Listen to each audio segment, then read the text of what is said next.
एक लड़का जो 12th के बाद ये सोचता है कि उसे पढ़ाई में मन नहीं लग रहा एंड 12th के बाद ड्रॉप आउट लेता है सो दैट वो अपने करियर किस फील्ड में बनाना है उसे एक्सप्लोर कर सके। वही लड़का कुछ सालों बाद 22 की उम्र में स्नीकर इंडस्ट्री का किंग बन जाता है एंड स्नीकर बेचकर 25 करोड़ से भी ज्यादा बना लेता है। ये स्टोरी है वेदांत लांबा की कि कैसे वेदांत ने जीरो से लेकर एक ऐसे इंडस्ट्री में करोड़ तक पहुंचे जो इंडस्ट्री कुछ सालों पहले एग्जिस्ट भी नहीं करती थी। So let's start the 8th episode of zero to wealth in 3, 2, 1।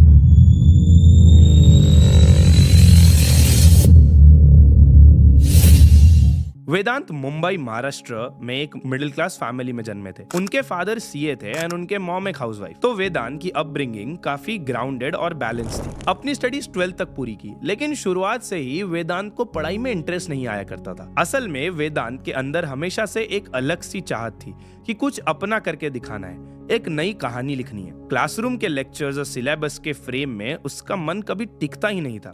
सो उसने डिसाइड किया that he wants to find something जो उसे एक्चुअली पसंद है, जो उसे करना पसंद है एंड वो उसी में उसका करियर बनाए। और वही चीज को ढूंढने एंड अपने करियर पर बेहतर कॉन्सेंट्रेट करने के लिए ही dropped out from his college.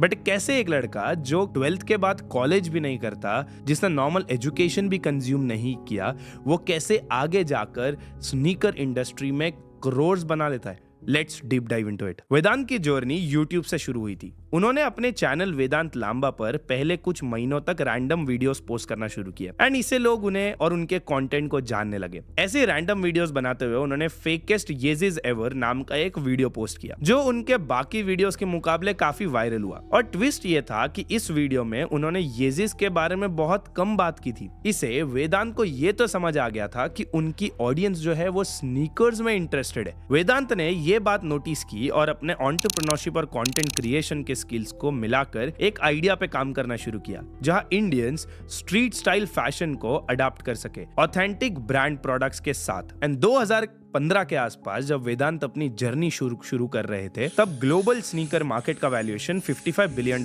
था और अनुमान था कि 2020 तक ये $95 बिलियन तक पहुंच जाएगा। लेकिन भारत में स्नीकर एक लग्जरी प्रोडक्ट माना जाता था और एक ऐसा प्रोडक्ट जिसकी जरूरत एज सच कुछ है नहीं बट देखने के लिए अच्छा लगता है। एंड उसी टाइम पर इंडिया में वेस्टर्न फैशन का ट्रेंड जोरों शोरों से बढ़ रहा था। 2015 में इंडियन यूथ ने वेस्टर्न आउटफिट्स जैसे crop tops, skin tight jeans, graphic tees and cargo pants को काफी अडॉप्ट किया था। ये आउटफिट्स अर्बन एरियाज और स्मॉलर टाउन्स दोनों में पॉपुलर थे, जहां यंगस्टर्स ने ग्लोबल फैशन ट्रेंड्स को अपनी लोकल स्टाइल के साथ मिक्स किया। Social media platforms like Instagram and Facebook पर फैशन ब्लॉगर्स और इन्फ्लुएंसर्स ने इस ट्रेंड को और पुश किया, जिससे वेस्टर्न वेयर इंडिया में पॉपुलर हुआ। एंड वेदांत को लगा दैट इंडिया के यूथ में ये पोटेंशियल है कि वो स्नीकर्स के कल्चर को अपना सकता है, पर उन्हें ना ज्यादा नॉलेज है इस चीज का, ना ही कोई ऐसे प्लेटफॉर्म्स है जहां पर स्नीकर्स एक्चुअली सेल किए जाते हैं। एंड यहीं पर वेदांत को एक बहुत बड़ी गैप दिखती है एंड वो अपने आइडिया को डिफाइन करता है to build a platform that makes sneakers mainstream in India. And उसी समय से वेदांत अपनी कम्युनिटी बिल्डिंग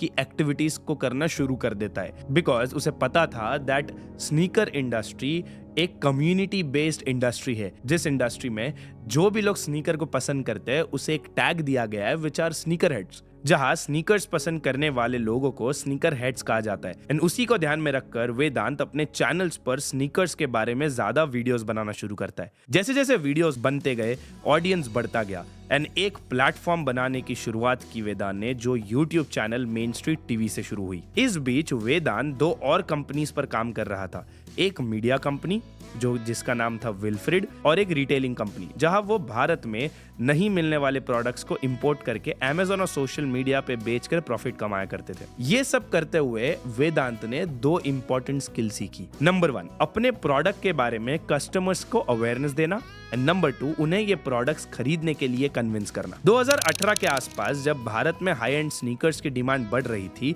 और एक ट्रस्टेड प्लेटफॉर्म की कमी थी, वेदांत ने इस प्रॉब्लम को सॉल्व करने का फैसला किया और मेन स्ट्रीट मार्केट प्लेस को लॉन्च किया। बट हम अब ये प्रोडक्ट को थोड़ा डिटेल में समझे उससे पहले मैं आपको एक छोटे से पर्सन के बारे में बताता हूँ। इमेजिन करो एक टीनेजर जो स्नीकर बेच के सालाना $2 से $3 लाख तक कमा रहा है। कैप्लूसिनिक नाम का ये लड़का एक बार में $10,000 तक का प्रॉफिट कमा चुका है। सो वो करता ये था दैट वो एक रेयर स्नीकर पेयर जैसे Eminem into Carhartt into Air Jordan 4 जो कभी मार्केट में नहीं आए थे उसे $12,000 में खरीदता था और $20,000 में बेचता था। एंड इसी से उस लड़के ने इतना ज्यादा पैसा बनाया जो कि आगे जाकर इंटरनेट सेंसेशन बन गया। वैसे ही सेम वेदांत का प्लेटफॉर्म एक मिडलमैन की तरीके से काम करता था। हर स्नीकर जो प्लेटफॉर्म पर रीसेल होता है उसका ऑथेंटिकेशन मेन स्ट्रीट करता है, जिससे बायर्स को ये श्योरिटी मिलती है कि प्रोडक्ट जेन्युइन है। फॉर एग्जाम्पल, अगर आपके पास एक लिमिटेड एडिशन एयर जॉर्डन्स है जो 20,000 का है लेकिन आपको उनका साइज फिट नहीं आता, तो आप मेन स्ट्रीट पे अपने स्नीकर्स लिस्ट कर सकते हैं। मेन स्ट्रीट के एक्सपर्ट्स उनका ऑथेंटिसिटी चेक करते हैं और फिर बायर्स के लिए उन्हें लिस्ट करते हैं। एक बायर वो स्नीकर 50,000 में खरीदता है। नाउ इसी 50,000 में से आपको 48,000 वापस मिलते हैं after small commission deduction by Main Street. लेकिन 2017 में ऑडियंस को ये कन्विंस करना और उनका ट्रस्ट गेन करना कि वो स्नीकर एज अ शूज में इन्वेस्ट करे और फिर उन्हें रीसेल कर सके, ये आसान बिल्कुल भी नहीं था। एंड इसी टाइम पर वेदांत ने इन 3 चीजों को कर सिर्फ ऑडियंस का अटेंशन ही ग्रैब नहीं किया बल्कि उन्हें कस्टमर्स में भी कन्वर्ट किया। Number 1, market education. बायर्स और सेलर्स को एजुकेट किया कि रीसेल प्रॉफिटेबल और सेफ हो सकता है। Number 2, counterfeit products. वेदांत ने फेक स्नीकर्स को पहचान कर उन्हें एलिमिनेट किया और ये काफी बड़ा चैलेंज था, बट यही ऑडियंस का ट्रस्ट गेन करने का एक बहुत बड़ा फैक्टर भी प्ले किया। And number 3, trust building. एक नए मार्केट में खासकर हाई वैल्यू प्रोडक्ट्स के लिए ट्रस्ट डेवलप करना बहुत टफ था, तभी उसने कम्युनिटी बिल्डिंग को यूज किया, सोशल मीडिया को यूज किया इस ट्रस्ट को बढ़ाने के लिए। बट ये सब जितना आसान लगता है उतना आसान बिल्कुल नहीं था, बिकॉज इस चीज को एग्जीक्यूट करने के लिए वेदांत को अच्छे मार्केटिंग की and with the same time अच्छे इन्वेस्टमेंट की भी जरूरत थी। सो 2021 में वेदांत सीड फंडिंग रेस करता है। इन्वेस्टर्स मेन स्ट्रीट में इन्वेस्ट वेदांत के कॉन्फिडेंस, उसकी vision and with the same time main street की ग्रोइंग स्नीकर कम्युनिटी को देखकर करते हैं और यही कम्युनिटी आगे जाकर यूजर्स में भी कन्वर्ट होती है। So it was a safe place for investors to invest. Vedant funding का यूज अपने ऑपरेशन स्ट्रीमलाइन करने के लिए और 2 प्रीमियम स्टोर्स लॉन्च करने के लिए करता है। First store in Mumbai Bandra and second one in Delhi DLF Avenue में। एंड इन्हीं प्लेसेस को चूज करने के पीछे भी एक बहुत सिंपल स्ट्रैटेजी थी, बिकॉज मुंबई और दिल्ली इंडिया के 2 बड़े फैशन हब्स है जहां पर ऐसी ऑडियंस अवेलेबल है जो एक्चुअली फैशन में अच्छा खासा अमाउंट स्पेंड करती है। मुंबई जो कि इंडिया के टॉप फैशन हब्स में से एक है, यहाँ के लोग न्यू ट्रेंड्स और लग्जरी आइटम्स में ज्यादा इंटरेस्ट रखते हैं। एंड वही दिल्ली भी जहाँ की स्पेंडिंग पावर काफी हाई है। ये दोनों सिटीज वेदांत के बिजनेस मॉडल को देखकर परफेक्ट मैच करती थी, जो यंग स्टाइल कॉन्शियस कस्टमर्स को टारगेट करता है। जहां स्टोर्स बन रहे थे वहीं पर दूसरे साइड सोशल मीडिया पर वेदांत अपने पर्सनल स्टोरी टेलिंग और ऑथेंटिक कंटेंट से यूथ को अट्रैक्ट कर रहा था एंड उसके साथ साथ ऑडियंस के साथ कनेक्ट भी कर रहा था। Because for Vedant it was never about just selling shoes, it was about creating a culture. Vedant के वीडियोस जिसमें स्नीकर रिव्यूज, फैशन ट्रेंड्स और स्ट्रीट कल्चर को शोकेस किया गया, तेजी से वायरल हुई और उसी से एक डेडिकेटेड फॉलोअर बेस भी बना। जैसे जैसे इन वीडियोस को पॉपुलैरिटी मिल रही थी, मेन स्ट्रीट टीवी के फॉलोअर्स भी इंक्रीज हो रहे थे and with the same time बहुत जेन्युइन ऑडियंस भी बिल्ड हो रहा था। आज मेन स्ट्रीट के इंस्टाग्राम अकाउंट पर 74,000 फॉलोअर्स है और यूट्यूब पर 1,50,000 से भी ज्यादा सब्सक्राइबर्स है। एक स्ट्रॉन्ग प्रेजेंस दिलाई, बल्कि एक कल्चरल इन्फ्लुएंसर के इमेज में भी प्लेस किया। एंड उसके बाद वेदांत एंड टीम एक ऐसी स्ट्रैटेजी को यूज करती है जिससे उनकी स्केल स्काई रॉकेट भी हुई, which is the right use of influencer marketing. अगर आप किसी भी स्नीकर ब्रांड या आप किसी भी नॉर्मल ब्रांड के इन्फ्लुएंसर वीडियोस देखोगे तो वो किसी यूट्यूबर को पैसा देते हैं और कहते हैं कि हमारा जो स्नीकर है या हमारा जो पर्टिकुलर शू है उसे नॉर्मली आप रिव्यू कर दो। वही वेदांत एंड टीम कुछ डिफरेंट करती है। वो डिफरेंट ये करती है कि जहां कि इन्फ्लुएंसर्स जो कि बड़े इन्फ्लुएंसर्स होंगे वो rather than giving reviews about their product, वो उनके स्टोर पर आकर उनके दोस्तों के लिए उन्हीं के ऑफिशियल स्टोर से, जो कि देखना इतना ज्यादा एंगेजिंग था और इतना ज्यादा अमेजिंग है कि आप भी अगर वो वीडियोस देखोगे तो आप भी वीडियो एंड तक देख कर ही मानोगे। And he invited some really cool people on the channel, जैसे CEO of Nothing Carl Pei, Badshah, Tanmay Bhatt, Jimmy Shergill etcetera etcetera. Then in June 2023 Vedant raised another round of funding worth $2 million from Dipinder Goyal, Nikhil Kamath, Abhijit Pai, Sujit Kumar,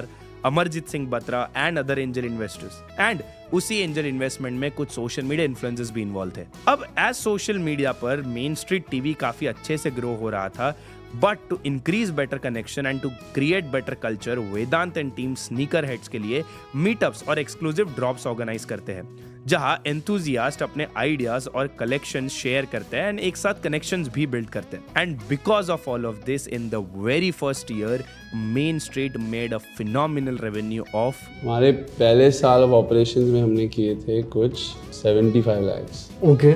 second year of operations हमने कुछ 7.5 करोड़ के थे, 10x हो गया। और फिर उधर से मतलब ऑपरेशन स्टेबलाइज वगैरह होना, और फिर हमने वो डबल कर दिया सेकंड, उसके थर्ड ईयर ऑफ ऑपरेशन हमने 14-15 करोड़ कर लिया। अब वेदांत के इसी अमेजिंग ग्रोथ को देखकर वेदांत को काफी बड़े बड़े रिकॉग्निशंस भी मिलने लगे, जैसे फोर्ब्स 30 अंडर 30, ग्लोबल कोलैबोरेशंस, जहां पर मेन स्ट्रीट ने काफी इंटरनेशनल ब्रांड्स के साथ कोलैबोरेट किया, bringing exclusive sneaker collections to India. आज मेन स्ट्रीट मार्केटप्लेस सिर्फ एक ऑनलाइन प्लेटफॉर्म नहीं बल्कि एक कम्युनिटी हब बन चुका है, प्रीमियम बुटीक्स, ट्रस्टेड रीसेल और इंडिया के टॉप स्नीकर हेड्स का एक destination. And if we see today, they are not only selling sneakers but they also resell handbags, hoodies, jackets and so on. And this is how a normal dropout boy made crores in an industry that was not even in existence around that point of time, and most important, from complete scratch। अब इस story से हम क्या सीख सकते हैं, थोड़ा सा उस पर भी ध्यान देते हैं। Number 1, follow the gap. Market में जो कमी है उसे बहुत ध्यान से देखो एंड उस गैप को वैल्यू के साथ फील करो। Number 2, take risk but be smart. Risk लेना ग्रोथ के लिए जरूरी है, बट कैलकुलेटेड रिस्क लेना ये और भी ज्यादा जरूरी है। Number 3, customer centric approach. Trust and value Vedant की सक्सेस का एक बड़ा लेसन है कि कस्टमर का ट्रस्ट और उन्हें वैल्यू देना सबसे जरूरी है। आज मेन स्ट्रीट मार्केट प्लेस की इतनी बड़ी सक्सेस का सबसे बड़ा राज यही है दैट उन्होंने उनके कस्टमर को सबसे पहला प्रायोरिटी दिया rather than anything other else जो बाकी सारे ब्रांड्स कर रहे थे। नंबर 4, कंसिस्टेंसी इज की। सक्सेस एक दिन में नहीं मिलता। वेदांत ने मेन स्ट्रीट को बिल्ड करते करते वक्त, पेशेंस और परसिवरेंस दिखाई, जो आपको नॉर्मली इतने आसानी से मेन स्ट्रीट इतना बड़ा दिखता है, उसे बिल्ड करने के लिए उसे 7 साल लगे। So yes, this are some of the learnings that we can learn from this video. आपने इस वीडियो से क्या सीखा हमें कमेंट सेक्शन में जरूर बताना, और ऐसी बहुत अच्छी केस स्टडीज जो है वो ऑलरेडी कवर की है, सो जाके आप जरूर देखना। एंड हाँ, मोस्ट इंपॉर्टेंट, हम एक्चुअली एक कम्युनिटी रन करते हैं by the name the art of money, जहां पर यंग इंडिविजुअल्स और आप जैसे इंडिविजुअल्स जो एक्चुअली इंटरेस्टेड है नेटवर्किंग में, वो आकर नेटवर्क कर सकते हैं और बहुत सारी चीजें सीख भी सकते हैं। सो अगर आपको वो कम्युनिटी ज्वाइन करनी है, it's on WhatsApp. We have opened the third batch of it. It's available in the pinned comment section, so you can join the community right away. And I'll see you there on the other side. Bye-bye.